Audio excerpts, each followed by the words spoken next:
Bismillahirrahmanirrahim. Assalamu alaikum. Today we discuss the exercise unit number 3 Pakistan Studies for grade 12. आज हम grade 12 के लिए Pakistan studies की जो न्यू बुक है इंग्लिश में उसकी एक्सरसाइज को सॉल्व करेंगे। थर्ड यूनिट है हमारा और सेकंड सेक्शन हमारा स्टार्ट हो गया है। हमारे इस यूनिट का जो टाइटल है वो है जियोग्राफी ऑफ पाकिस्तान के पाकिस्तान का जोग्राफिया। तो एक्सरसाइज हमारी यहाँ से स्टार्ट हो रही है। Answer the following questions by choosing the best answer A, B, C और डी। यहाँ पे एक मैप दिया गया है on the outline map provided, mark and locate. इसमें हमने इनको मार्क भी करना है और लोकेट भी करना है। रावी रिवर कहाँ है, लाहौर सिटी कहाँ है और अफगानिस्तान कहाँ है और इसका लैटिट्यूड लॉन्गिट्यूड। तो ये इसका आंसर है। ये यहाँ पर अफगानिस्तान है, लाहौर है, रावी रिवर है और ये लैटिट्यूड है, सी है, लॉन्गिट्यूड है। इसको हमने मार्क भी कर दिया है और लोकेट भी कर दिया है। नेक्स्ट क्वेश्चन है चूज द करेक्ट ऑप्शन। हमने सही ऑप्शन का इंतखाब करना है। Which country is towards the north east of Pakistan. तो जो करेक्ट आंसर है ये ऑप्शन बी है, चाइना। सेकेंड स्टेटमेंट है what is the length of the boundary line between India and Pakistan. Pakistan और इंडिया के दरमियान जो बाउंड्री लाइन है, सरहद है, उसकी लेंथ कितनी है। तो करेक्ट आंसर जो है डी है, यानी कि 2192 km मतलब किलोमीटर। थर्ड स्टेटमेंट है Pakistan China belt and road initiative is of the CPEC, यानी कि पाकिस्तान का जो चाइना के साथ ये बेल्ट एंड रोड इनिशिएटिव है तो इसको हम सिंपल फॉर्म में सी पैक बोलते हैं। जो फोर्थ स्टेटमेंट है Durand line is the international boundary line between, ये पाकिस्तान और अफगानिस्तान के दरमियान है। नेक्स्ट स्टेटमेंट है global warming is due to increase in. Global warming जो है वो किस वजह से इंक्रीज होती है, टेम्परेचर। तो correct answer is a, option A is correct answer. Next statement है क्वेटा अर्थक्वेक हिट बलोचिस्तान इन। क्वेटा में बहुत बड़ा एक जल्जला आया था, पूरा उसमें क्वेटा सिटी जो है वो ख़त्म हो गया था और ये दोबारा फिर आबाद हुआ है। ये आया था 1935 में, यानी कि पाकिस्तान बनने से पहले। नेक्स्ट स्टेटमेंट है हमारी डिजर्टिफिकेशन इज कॉज्ड बाय, जो ये सहराई अमल है या सहरा जो हैं ये किस तरह से बनते हैं या किस वजह से बनते हैं। तो इसका करेक्ट आंसर है लो रेन। जब बारिशें कम होती हैं, बारिशें नहीं होती, तब पानी की किल्लत पैदा होती है और जो इलाके हैं वो बहुत ज़्यादा खुश्क हो जाते हैं और वो सहरा की शक्ल इख्तियार कर लेते हैं। नेक्स्ट हमारी स्टेटमेंट है tsunami is a sea storm. Next statement number 9 है summer monsoon cause rainfall. Murree incident. Next ये स्टेटमेंट नंबर 10 है मरी इंसिडेंट हैपेंड इन ईयर 2020। ये हमारे MCQs कंप्लीट हो गए। नेक्स्ट है answer the following questions briefly. इनके हमने मुख्तसर जवाब देने हैं। ये 6 क्वेश्चंस हैं। फर्स्ट क्वेश्चन है assess the geopolitical importance of Pakistan. इसमें हमने अंदाज़ा लगाना है पाकिस्तान की जोग्राफियाई सियासी अहमियत का अंदाज़ा लगाएं। तो geopolitical importance of Pakistan, Pakistan की जोग्राफियाई सियासी अहमियत। तो इसका फर्स्ट पॉइंट है Pakistan central location in south Asia gives it great strategic importance. कि पाकिस्तान का जनूबी एशिया में जो मरकज़ी मोहल्ले वक़ू है उसे बड़ी तज़ीवराती अहमियत देता है। It shares borders with China, India, Afghanistan and Iran. कि इसकी जो सरहदें हैं, इसका बॉर्डर है वो चीन, भारत, अफ़गानिस्तान और ईरान के साथ मिलती हैं and is close to Russia, और ये रूस के करीब है। Pakistan faces long standing conflict with India. Pakistan को भारत के साथ दरीना तनाज़ा का या तनाज़ात का सामना है and plays a vital role in Afghan peace, और इसमें ये अहम किरदार अदा करता है अफ़गान जो पीस है, अफ़गानिस्तान का जो अमन का अमल है उसमें। It is an active member of the UN since independence, यानी कि अफ़गान अमन ये आज़ादी के बाद से क्या है, एक्टिव मेंबर है, आज़ादी के बाद से अक़वाम मुत्तहिदा का एक फ़आल रुकन है। नेक्स्ट हमारा पॉइंट है साइंड SEATO। इसमें ये जो वर्ड आया है SEATO, सीटो स्टैंड फॉर, इसका मतलब है south east Asia trading organisation.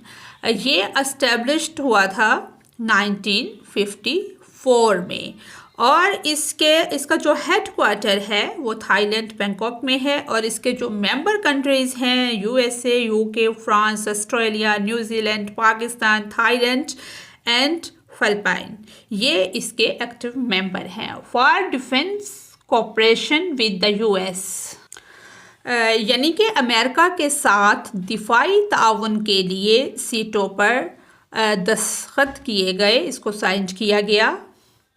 Next हमारा पॉइंट है played a major role in forming OIC 1969 and hosted several meetings, के OIC की तश्कील में भी अहम किरदार अदा किया और कई इजलासों की मेज़बानी की पाकिस्तान ने, और establish strong friendship with China, और चीन के साथ मजबूत दोस्ती कायम की, लीडिंग टू CPEC, जिसके नतीजे में क्या हुआ कि वो अच्छी और बेहतरीन जो दोस्ती थी, पाक चीन दोस्ती, वो CPEC की शक्ल में सामने आई। उससे एक बेहतरीन मंसूबा एक बन गया ताकि ट्रेड जो है वो ट्रेडिंग, तजारत वगैरह सारी आसान हो जाए। नेक्स्ट पॉइंट है हमारा founder member of RCD stand for, इसका मतलब होता है रीजनल कोऑपरेशन फॉर डेवलपमेंट, और उर्दू में इसका मतलब है इलाकाई ताउन बराए तरक्की, और इसको कायम किया गया था, एस्टेब्लिश किया गया था 1964 में, और इसके जो मेंबर कंट्रीज़ हैं Pakistan, Iran and Turkey. Purpose इसका मतलब था कि इन तीनों मुस्लिम ममालिक के दरमियान मुआशी, तजारती, सकाफती और समाजी ताउन को फ़रोग देना। बाद में 1985 में इसे ECO यानी कि इकोनॉमिक कोऑपरेशन ऑर्गेनाइजेशन में तब्दील कर दिया गया। इसमें भी यही लिखा है and later ECO for regional development. Last point है हमारे फर्स्ट क्वेश्चन का, active member of SAARC 1985 to promote regional economic and social cooperation. क्योंकि हमने इसको डिटेल से नहीं पढ़ा, जो भी चीज़ें आएंगी हम साथ साथ वो एक्सप्लेन करते जाएंगे, ताकि इसको जो हमने पढ़ा नहीं है तो वो कमी भी हमारी क्वेश्चंस के अंदर पूरी होती जाए। तो जो SAARC है ये स्टैंड फॉर है south Asian association for regional cooperation, यानी कि जनूबी एशियाई इलाकाई ताउन की तंजीम। ये कायम हुई थी 1985 में, और इसका जो हेड क्वार्टर है वो काठमांडू, नेपाल का दारुल हुकूमत है, नेपाल में है। और इसके जो मेंबर कंट्रीज़ हैं वो 8 हैं, पाकिस्तान, इंडिया, बांग्लादेश, श्रीलंका, नेपाल, भूटान, मालदीव्स, अफ़गानिस्तान। और इसका जो पर्पज़ था जनूबी एशियाई ममालिक के दरमियान मुआशी, सकाफती, समाजी और तकनीकी ताउन को फ़रोग देना। अब हम ये हमारा जो पॉइंट है इसको भी थोड़ा सा समझ लेते हैं कि इलाकाई, इक़्तिसादी और समाजी ताउन को फ़रोग देने के लिए SAARC का फ़आल रुकन। अब हम आते हैं अपने नेक्स्ट क्वेश्चन की तरफ। क्वेश्चन नंबर 2 है हमारा, describe the importance of Gilgit Baltistan for tourism. यानी कि सियाहत के लिए गिलगित बल्तिस्तान की अहमियत बयान करें। ये हम चैप्टर जो है उर्दू में भी कर चुके हैं और आज हम इसको इंग्लिश में कर रहे हैं। एज इट इज़ उर्दू में है और अगर आप वही उर्दू की ट्रांसलेशन कर दें इंग्लिश में तो वो सेम चीज़ है। तो importance of Gilgit Baltistan for tourism के सियाहत के लिए गिलगित बल्तिस्तान की अहमियत। Gilgit and Skardu are important centres for mountaineering expeditions to these mountains के गिलगित और स्कर्दू जो हैं वो कोह पैमाई की महारत के लिए या कोह पैमाई जो पहाड़ों को सर करते हैं पार करते हैं उनकी मुहिम्मात के लिए अहम मराकज़ हैं। द एरिया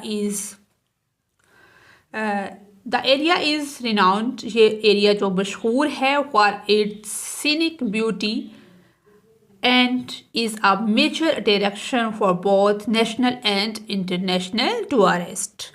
कि ये इलाका जो है अपनी कुदरती खूबसूरती के लिए मशहूर है और कौमी और बैनुल अक़वामी मुल्की और बाहर के जो लोग हैं सियाहों के लिए एक बड़ी कशिश रखता है। द विजिटर सीज़न, जैसे हर चीज़ का सीज़न या मौसम होता है इसी तरह विज़िट करने का सियाहत का भी कुछ ख़ास मौसम है। वैसे तो हर मौसम में जाया जा सकता है लेकिन जो ज़्यादा बर्फ़ वाले इलाके हैं वहाँ पर थोड़ी सी प्रॉब्लम्स होती हैं तो उस वजह से ये मखसूस सीज़न यहाँ बताया गया है। The visitor season list from May to mid October, ये जो सीज़न है ये मई से मिड अक्टूबर जो है ये बेहतरीन वहाँ सियाहत का जाने का बेहतरीन मौसम है। With polo and seeking being popular activities, यानी कि मेहमानों का जो विजिटर्स हैं सियाहत के लिए आते हैं मेहमानों का मौसम मई से अक्टूबर के वस्त तक यानी कि दरमियान तक रहता है और पोलो और जो सिकिंग हैं ये मकबूल सरगर्मियाँ हैं। द रीजन इज़, ये जो इलाके हैं sparsely populated due to its mountainous terrain and cold climate, पहाड़ी इलाके और सर्द आबो हवा की वजह से ये ख़ित्ता जो है ये कम आबादी वाला है। इसकी पॉपुलेशन जो है ओवर पॉपुलेटेड ये नहीं है पाकिस्तान के दूसरे इलाकों की तरह। Many of the world's largest glaciers, मुल्क के या दुनिया के जो बहुत बड़े बड़े ग्लेशियर्स हैं वो पाए जाते हैं including the Siachen, Baltoro and Batura are founded in these mountains. Siachen, Baltoro और बतौरा समेत दुनिया के बहुत से बड़े ग्लेशियर्स इन पहाड़ों में पाए जाते हैं। यानी कि सियाहत के लिए जो हमारे मुल्क में बहुत सारे इस तरह के मौके हैं, तरह तरह की चीज़ें हैं, माउंटेन हैं, ग्लेशियर्स है और दुनिया की जो बुलंद तरीन चोटी K2 है, सेकंड है जो सबसे दुनिया की जो सबसे बुलंद तरीन है वो नेपाल में है क्योंकि नेपाल को पहाड़ों का शहर सरजमीन भी कहा जाता है और जो सेकंड हाईएस्ट है वो पाकिस्तान में है जिसका K2 नाम है। तो बहुत तरह की सियाहत के मौक़ा मौजूद हैं, अगर हम इनको प्रॉपर यूटिलाइज़ करें तो हमारा मुल्क बहुत ज़्यादा तरक्की कर सकता है। क्वेश्चन नंबर 3, थर्ड क्वेश्चन है why is CPEC an important project for Pakistan, के CPEC जो है पाकिस्तान के लिए एक अहम या इम्पोर्टेंट मंसूबा क्यों है। Importance of CPEC project for Pakistan, Pakistan के लिए CPEC मंसूबे की अहमियत। Based on the text provided CPEC is an important project for Pakistan for the following reasons. वो कहता है कि फ्राहम करदा मतन की बुनियाद पर CPEC पाकिस्तान के लिए एक अहम मंसूबा है। यही चीज़ें हमारे लेसन के अंदर लिखी हुई हैं। इम्प्रूव्ड कनेक्टिविटी एंड इंफ्रास्ट्रक्चर, इससे क्या होता है, ये वाली वजूहात हैं, फॉलोइंग रीजन्स हैं कि बेहतर कनेक्टिविटी और infrastructure. CPEC aims to enhance Pakistan's infrastructure including roads and trade routes, कि इसका जो मकसद है वो पाकिस्तान के बुनियादी ढांचे को, इंफ्रास्ट्रक्चर को बढ़ाना है, जिसमें शामिल क्या हैं सड़कें और तजारती रास्ते। To improve connectivity not only with China, इसका मतलब ये नहीं है कि हम चाइना से सिर्फ जुड़ें but also with other countries in south Asia. इसका मतलब है कि साउथ एशिया के, जनूबी एशिया के जो दीगर ममालिक हैं उनके साथ भी हमारे राबते बेहतर हो सके। इसके बाद है इकोनॉमिक डेवलपमेंट, यानी कि इक्तसादी तरक्की। It is a massive project designed to promote. ये जो एक बहुत बड़ा मंसूबा है, इसको कैसे डिज़ाइन किया गया है? बायलैटरल, यानी कि दो तरफ़ा कनेक्टिविटी, कि ये एक बहुत बड़ा मंसूबा है जो दो तरफ़ा राबतों को फ़रोग़ देता है, एक्सप्लोर पोटेंशियल, और एक्सप्लोर करता है पोटेंशियल बायलैटरल इन्वेस्टमेंट्स, यानी कि दो तरफ़ा मुमकिना दो तरफ़ा सरमायाकारी को तलाश करने, and boost trade and economic activity, और तजारती और इक्तसादी सरगर्मियों को फ़रोग़ देने के लिए डिज़ाइन किया गया है। The project is expected to improve the lives of the people of both Pakistan and China. यानी कि तवक्को है, इससे तवक्को की जा सकती है कि इस मंसूबे से पाकिस्तान और चीन दोनों के अवाम की ज़िंदगियों में इम्प्रूव होगा lifestyle, improve the lives of the people of both Pakistan and China, कि दोनों मुल्कों के जो लोग हैं उनकी ज़िंदगियों में बेहतरी आएगी। नेक्स्ट पॉइंट है स्ट्रेटजिक एक्सेस टू मार्केट्स, के मार्केटों तक स्ट्रेटजिक रसाई। The project provides Pakistan with a crucial strategic advantage. ये मंसूबा जो है, यानी कि by connecting the western Chinese city of Kashgar to Pakistan port of Gwadar, कि ये मंसूबा पाकिस्तान को चीन के मगरबी शहर काशगर को बहीरा अरब और पाकिस्तान की बंदरगाह गवादर से जोड़कर ऑन द अरेबियन सी, के इसको बंदरगाह को जोड़कर एक अहम स्ट्रेटजिक फ़ायदा फराहम करता है। The grants China and other countries deeper access to market in mainland China, the Middle East and Central and Eastern Europe।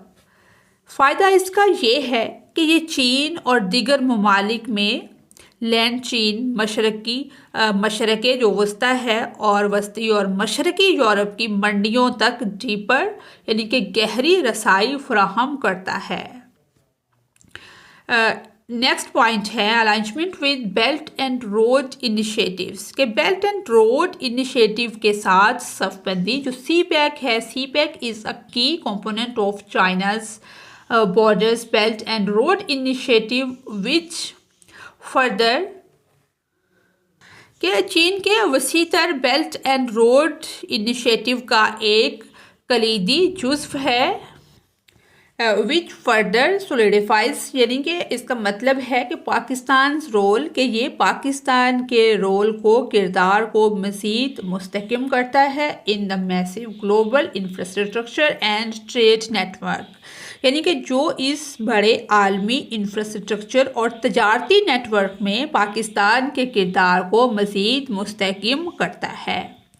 ये हमारे 3 क्वेश्चन कंप्लीट हो गए। और क्वेश्चन नंबर 4 है identify the causes of earthquake इन पाकिस्तान, के अर्थक्वेक्स जो हैं, ज़लज़ले जो हैं पाकिस्तान में, ज़लज़लों की वजूहात की हमने निशानदेही करनी है।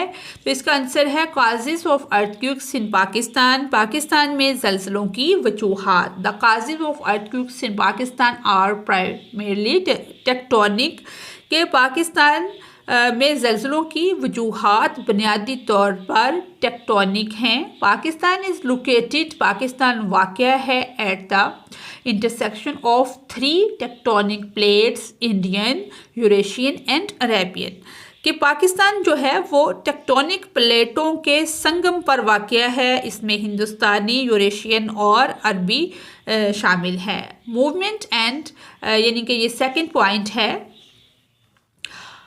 movement and collision of tectonic plates create seismic activity, कि ये जो टेक्टोनिक प्लेट्स हैं इनकी हरकत और टकराव से क्या होता है, ज़लज़ला की सरगर्मी पैदा होती है। Areas near plates boundaries are highly vulnerable, के जो प्लेट बाउंड्री के करीब इलाके हैं वो इंतहाई ख़तरनाक हैं। Swear after of plates leads to destructive earthquakes. ये जो प्लेटें हैं, प्लेटों का शदीद ऊपर उठना तबाह कुन जलजलों का बायस बनता है। फ्रीक्वेंट ट्रेमर्स, ट्रेमर्स कहते हैं झटकों को, of low intensity also occur due to constant plate movement, यानी कि मुसलसल प्लेट की हरकत की वजह से कम शिद्दत के बार बार झटके भी आते हैं। तो क्वेश्चन नंबर 5 है हमारा, with the help of labelled diagram, एक डायग्राम की मदद से एक्सप्लेन, वजाहत करनी है, what is green houses effect, के ग्रीन हाउस के क्या इफेक्ट हैं, यानी कि ग्रीन हाउस लेबल वाले खाके की मदद से वजाहत करें कि ग्रीन हाउस इफेक्ट क्या है। तो ग्रीन हाउस इफेक्ट के ये वाला डायग्राम है, ये हम इसी तरह बना देंगे कि सन है, सनलाइट आती है और फिर वो रिफ्लेक्ट होती है, तो इस तरह से इसका एक पूरा सर्कल है जो कि चलता रहता है। और ये थोड़ा सा एक्सप्लेन करेंगे हम इसको, बुक में भी ये एज इट इज़ लिखा हुआ है। Green house effect, green house असर, the green house effect is a natural process that keeps the earth warm by trapping heat from the sun in the atmosphere. ये green house क्या है, एक कुदरती अमल है। ग्रीन हाउस असर एक कुदरती अमल है जो माहौल में सूरज की गर्मी से ज़मीन को गर्म रखता है।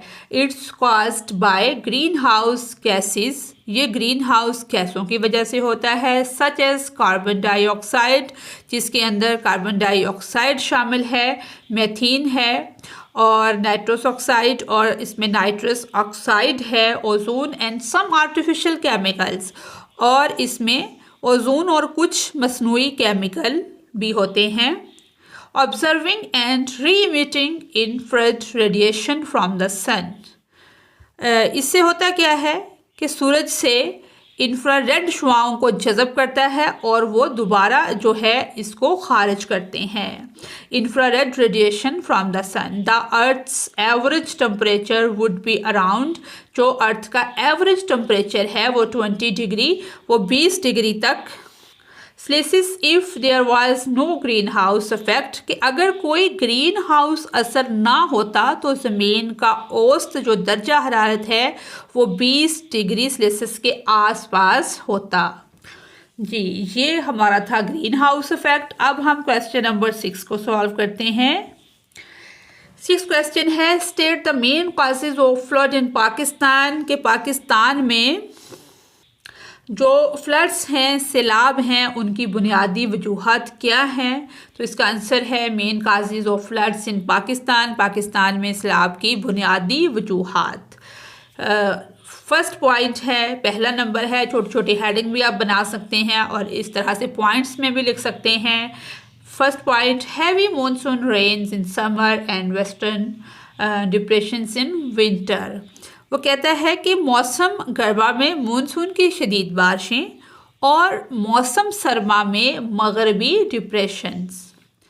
सेकंड पॉइंट है मेल्टिंग ऑफ ग्लेशियर्स, के ग्लेशियर्स का पिघलना in northern areas due to high summer temperature, कि गर्मियों के ज़्यादा दर्जा हरारत की वजह से शमाली इलाकों में ग्लेशियर्स का पिघलना। नेक्स्ट पॉइंट है unpredictable rainfall and sudden weather changes, कि कुछ तो ऐसी बारिशें होती हैं जो प्रिडिक्टेबल होती हैं, जिनकी पेशीनगोई होती है कि बारिशों का इम्कान बन रहा है। ये क्या होती हैं, ये ऐसी बारिशें होती हैं जो गैर मुतवक्के होती हैं। गैर मुतवक्के बारिश और मौसम की अचानक, सडन वेदर चेंजेस, मौसम की अचानक तब्दीली। स्नो, एवरेंचेस, एवरेंचेस का मतलब होता है बर्फानी तोदे, and landslides in mountainous regions, के पहाड़ी इलाकों में बर्फानी तोदे और landsliding. Deforestation causing soil erosion and fast water flow, कि जंगलात की कटाई के यानी कि जंगलात की जो कटाई है ये मिट्टी के कटाव और तेज़ पानी के बहाव का बायस बनती है। एक्सेसिव मसलन के हद से ज़्यादा, सिल्ट कहते हैं गाद को। डिपोजिशन, राइजिंग रिवर लेवल्स के सतह जो होती है दरियाओं की उसको ऊपर कर देती है। बायोन कैपेसिटी के हद से ज़्यादा गाद का जो ज़ख़ीरा है वो दरिया की सतह को सलाहियत से ज़्यादा बढ़ा देता है। नेक्स्ट पॉइंट है climate change increasing flash flood in Punjab Sindh and Balochistan के मौसमियाती तब्दीली पंजाब सिंध और बलूचिस्तान में सैलाब की तबाहकारियों में इजाफा कर रही है। जो क्लाइमेट चेंजेस आ रही हैं और वो बढ़ रही हैं, डे बाय डे इंक्रीज हो रही हैं, जिसकी वजह से बहुत ज़्यादा क्या है सैलाब आ रहे हैं और इससे बहुत ज़्यादा तबाही हो रही है। जी, आज की वीडियो हमारी यहीं तक थी। ये क्वेश्चन यहाँ पे कंप्लीट हो चुका है। लॉन्ग क्वेश्चन जो हैं वो हम अपनी नेक्स्ट वीडियो में करेंगे इंशाल्लाह। अगर आपको मेरी वीडियो से कोई रहनुमाई मिलती है तो मेरी वीडियो को लाइक और चैनल को सब्सक्राइब करें। Thanks for watching us.